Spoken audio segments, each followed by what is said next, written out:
scenarios of a blended family. All right. The first one is a husband with children marries a woman that never had children. All right now. It said dads who remarry often expect their new bride to assume a similar role to their former wife. The new wife, on the contrary, steps into a marriage ready for romance and quality time with her, as a couple. Instantly filling the role of wife is challenging enough. Being interim mom is often overwhelming. Wives in this situation often feel frustrated and disillusionment when they are handed someone else's children to take care of. All right. And the husband, those are his children, so he feels comfortable with them. But that other lady, that new wife, I mean, this is a whole new thing to her. All right. Then you have the wife with children marries a man with no children. Well, men, we sometimes get a bad understanding. Well, them your kids. You deal with them. That's right. But you married her. That's right. You married her. So you want everything to go well. And we're going to get to, on the last page of this our printing and everything, we're going to get to what it takes to make a blended family. All right. But these are just scenarios of blended family, yeah. Okay, the third one says, divorced mom with kid married divorced man with kid. Now, that's the Brady Bunch. All right. That's the Brady Bunch. You got kids, she got kids. And all our kids ain't good kids. That's right. That's right. All our kids don't get along with other kids. Amen. You married. So what we gonna have here is a failure to communicate. We gonna have problems. Daddy, they won't let me play with this. Mama, we supposed to be in the bed this time of night. Different rules. They've all had different rules. And what it's going to take is you're going to have to sit down and make room for that family. That's right. That's right. That's right. All right, the fourth one is a widower with kids remarried. When a family experiences the loss of a loved spouse, a parent, the new parent, blended parents will confront the ghost of the other family. On the same level, grief continues for years after the death of a spouse. And what you end up with is children saying, I miss my mom, I miss my dad, their family has been like torn apart. But you got to put them back together. All right. Okay, and the last scenario is divorced or widowed parent with adult children. And that could be the worst scenario. Because see, the adult children got a mind of their own now. Yes, sir. And that ain't my mama. She can't tell me what to do. All right. I live in my house, and I ain't coming over there. You can marry if you want to.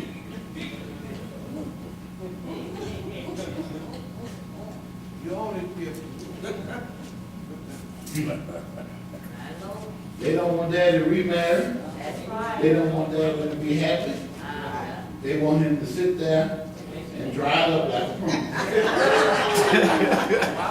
And then they say, go over there, who's that? You sure looking bad.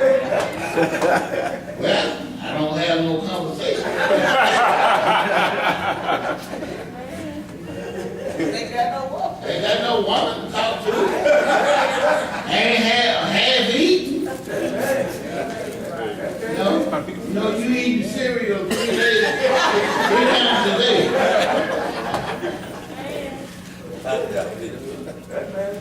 That's bad business.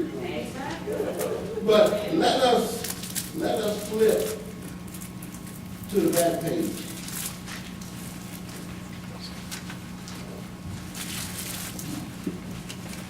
Yeah, I'm in the back page right now. This is the blended family. I got kids, you got kids. All families can blend. But it takes commitment, love, grace, sacrifice, and time. Here are some suggestions to discuss that will give you hope in a blended family. A look at different types of blended families can help highlight the unique challenges of each family may encounter. Through our prayer time, we began to realize that our family was divided. That was an area where they were fighting each other rather than working together. Matthew 12 and 25 describe the shortcoming in families today. Jesus knew that thought and said to them, every kingdom divided against itself will be ruined, and every city, a household divided against itself will not stand. The first scenario is your family will blend when you put God first in your life and realize that He is on your side. Yeah, right, all right. After all, He inspired the writings of the book on relationships, and that's the Bible. Amen. All right. As we were taught in School of the Scripture, He didn't write it, but He inspired it. He inspired the writers. And anything that you want to know about family, ask God about it. Ask God. He's an authority on anything you can ask All Him. right, all right. And another thing, He won't put your business in the street. All right. But the first thing in a blended family that you want to do is put God first. Make sure those kids understand that God is first in her life and your life. Then that'll give them reason to say, well, if God's doing so much for mom and dad, He'll do it for us. Yeah. But you want to put God first. Because number one, He says He's a jealous God. All right. You will have no other God before me. And if you think just because you're the man of the house or you the woman of the house that you're going to run things, you're leaving me out.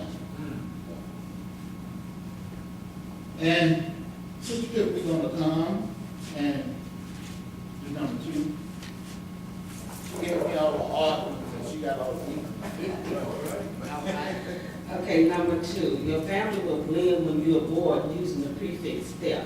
Using this term puts people in a lower category than their natural parent, child, or sibling. All And right. that is so true because I have 3 sons. My husband has a son and daughter.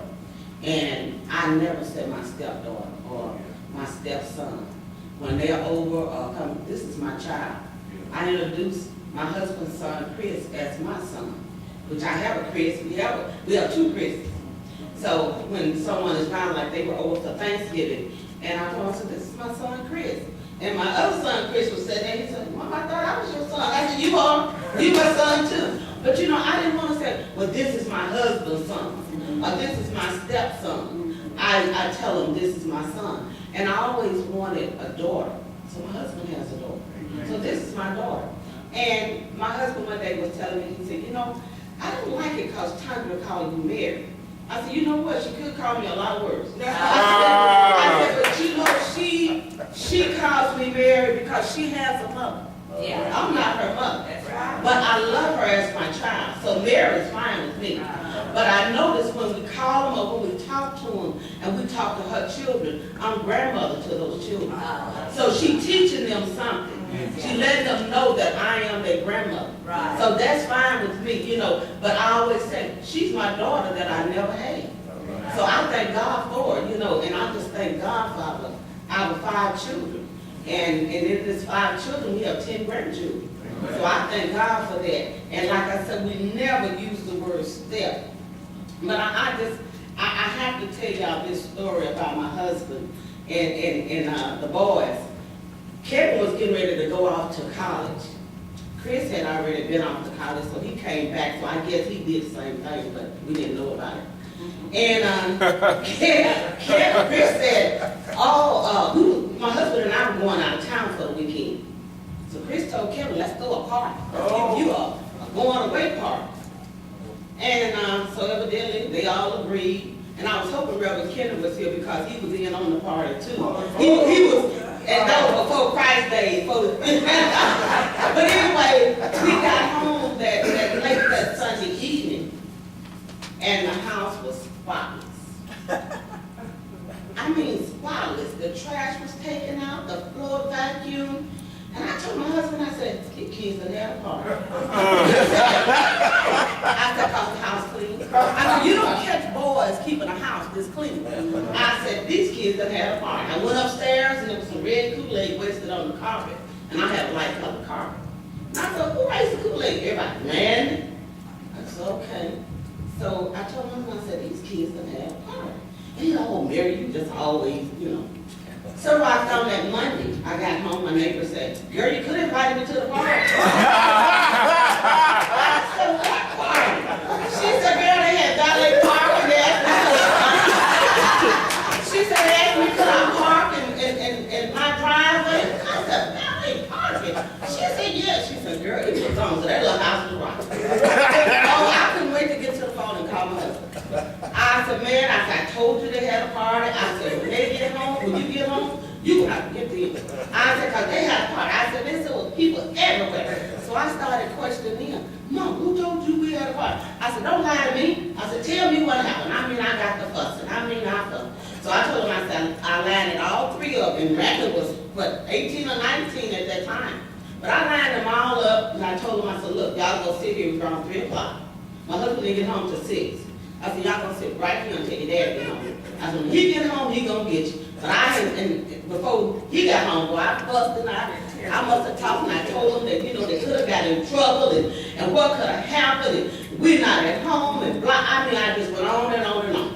So they sat there, watched TV, and I kept looking at the clock. 5 minutes to 6, boy, I looked down the road, here he comes. And I said, y'all gonna get it now. So my husband walked in the house and they were sitting there, everybody with their head down. So I said, how y'all doing? We okay, Pop? We okay? Okay, he goes on upstairs. No, you go in the kitchen. Start fixing him something to eat. I'm like, okay, he's gonna wait till he eat and then he gonna fix it. So he got through eating, everything, so I'm still sitting there waiting. So then he got through eating, he goes upstairs, he's gonna take a shower. So I go, I said, what's wrong with you? You ain't said nothing to the boy. He said, Mary, you done whooped him enough. He said, you done whooped him for 3 hours with your mouth. He said, telling him the do's and the don'ts or don't have no heart. He said, so why should I whoop him? I said, well, I was just mad. And I'm like, this kind of man I married, they don't know. You know, all that going through my mind. But you know what? Later on, I got what he was talking about. And he told me, he said, I've been young once. You've been young once. He said, did nothing happen? He said, why you telling him? He said, you don't look those kids. And when I got back downstairs, I didn't know what to say, because they was waiting on this big, and wasn't nothing going on, so I just let them sit there and act like they was gonna get a whooping, you know. But later on, he came downstairs and they started watching football and everything, and as the evening progressed, he did tell them, your mama told me y'all had a party, y'all know that was wrong, you know, and that was it. He just said, I don't have to say anything else.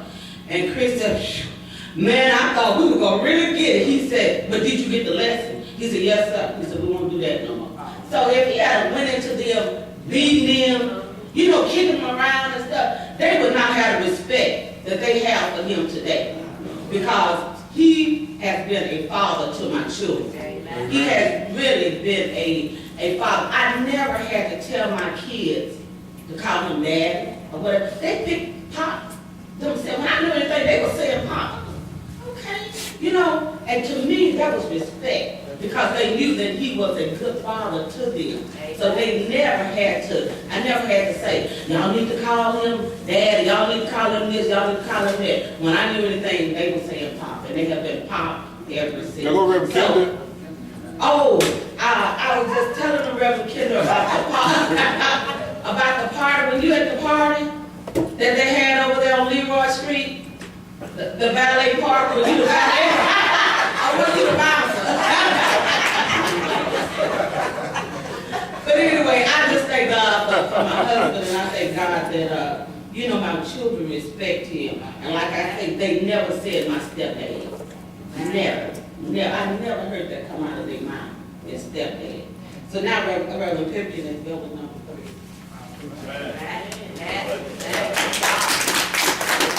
Sis.Pipkin left, the most important thing out is, when we start watching football and everything, I lectured to them and said, don't ever have a party without me. I like a party.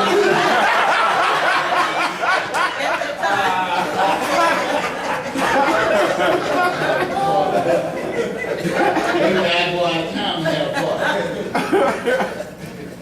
Number 3, your family will blend when you and your family sit and maintain a time for prayer.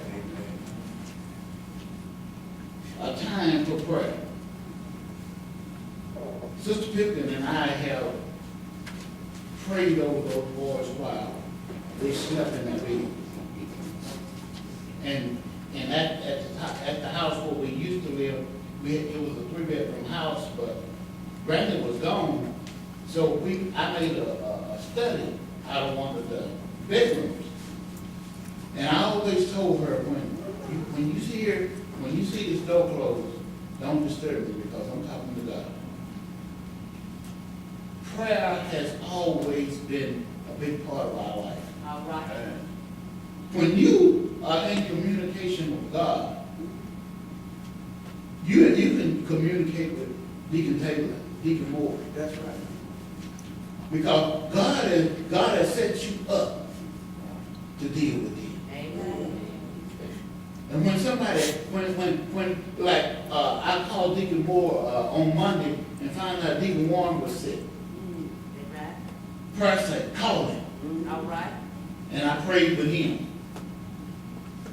Prayer is going to let you do what you want to do, what you wanted to do. Yeah. And I think about Daniel all the time. And you know, this is a situation. Daniel prayed so much that his knees were as smooth as his hands. Now that's staying on your knees. That's right. And my knees may never be as smooth as my hand, but I'm going to talk to God every day. Every day. And I want your foundation to get in a mode of, if I don't talk to God today, something wrong. Something wrong. All right. And you don't just go on about your business, you feel bad about it. Because we talk to our spouses every day, we talk to our children every day. Why can't we talk to the man that created us every day? The man that breathed the breath of life into your nostrils.